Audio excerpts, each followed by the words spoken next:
ultimately, they control us through the fear of death. And we fear death so goddamn much that we pretty much give up life. And I was thinking the thought in my car earlier, and I had that thought, and I was thinking about a discussion I had with someone. You guys are all aware of this. You tell someone information, and you're able to verify the information factually through multiple sources, and the person refuses to believe, or they accept the information, but while they accept the information, they don't deny the old information, and that's the cognitive dissonance. And I was thinking, how the fuck does that happen?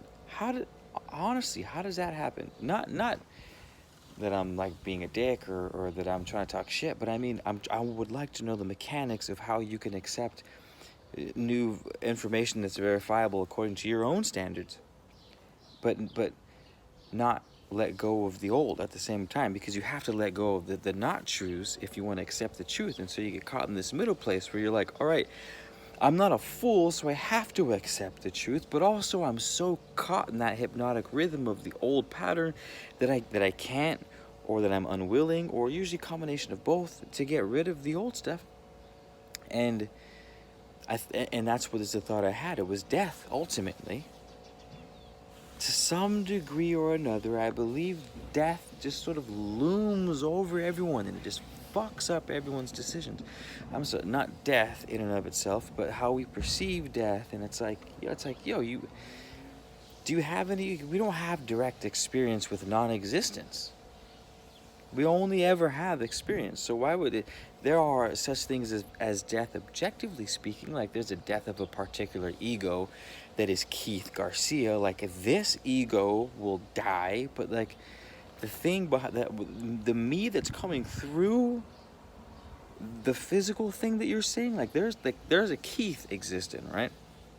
I'm out here, and the energy of me is being carried straight through my body, right? It occupies, energizes the vessel and the container to do the things, to say the things. And like that's not gonna die.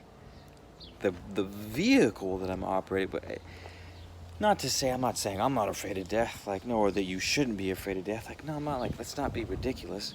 I'm just trying to give a bit of like, hey, we have maybe not unnecessary fears, but we're having fears that are taking way too much precedence over our optimisms. Like we're having way too much of the darkness that's necessary operate the driver's seat of our beings, right? We need that balance, and that's how the control happens, man. Like that's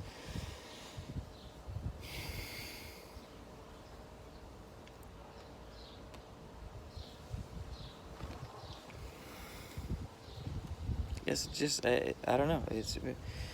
We're human, and we're animalistic.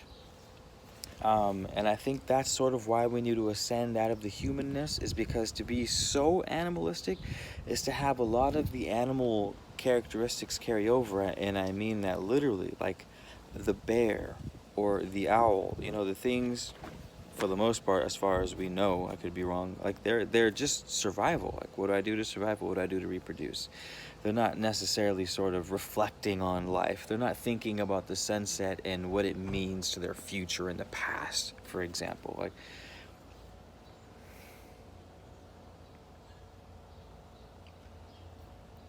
yeah. I'm just tired of everyone sort of knowing the truth but not acting on it. Myself included. Myself included, for sure. I'll throw you a bone there. But, I don't know, man. It is what it is. The corns are getting bigger, you guys. Check this out. Check this out. Look how tall the corns are getting. I don't know if you remember the last videos, but they're getting tall. Like, check it out. There's the pathway, and a little switchback, and another switchback, a little 90-degree turn right there. so that you can't see in as you're walking down the hallway. And look how tall the corns are getting. Like this corn's for reference, like it's like a good 2 feet off the ground. Yo, we're about to be in a nook, a speakeasy. We're about to be in a corn speakeasy where no one's invited.